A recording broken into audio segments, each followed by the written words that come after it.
السلام عليكم، كي دايرين؟ لاباس عليكم؟ نتمنى ان شاء الله تكونوا في احسن الاحوال. فيديو جديد او نهار جديد. اليوم بغيت نشارك معكم واحد العصير ديال الحامض اللي كيجي رائع ومنعش. كنحتاج 3 ديال الحامضات. من الاحسن يكون هذا الحامض اللي مايل اللون ديالو الاخضر، كيكون زوين صراحه وكيكون منعش بزاف. غادي نحك القشره ديالو، دوك 3 كامل غنحك القشره ديالهم.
من بعد ما حكيت قشور الحامض زدت عليهم سنيده.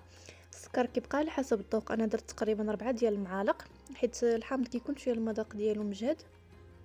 داكشي باش درت 4 ديال المعالق. زدت هنا تقريبا واحد 5 ديال الحبات ديال الوريقات ديال النعناع، 5 اولا 6، كيعطي حتى هو مذاق زوين بزاف. وغادي نزيد عليه هنا القياس ديال الماء الكافي. غنخليه يرتاح شويه وغادي نعصر هاد 3 د الحامضات اللي بقاو ليا. غنعصر ناخذ العصير ديالهم، غنزيدو كذلك على داك الخليط ديال الماء والحامض، وغنخليه في الثلاجه تقريبا واحد 3 د السوايع اولا 2 سوايع على الاقل.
صافي من بعد ما خليته في الثلاجه واحد المده ديال 2.5 اولا 3، غادي نصفيه. هنا ضروري غادي نصفيوه.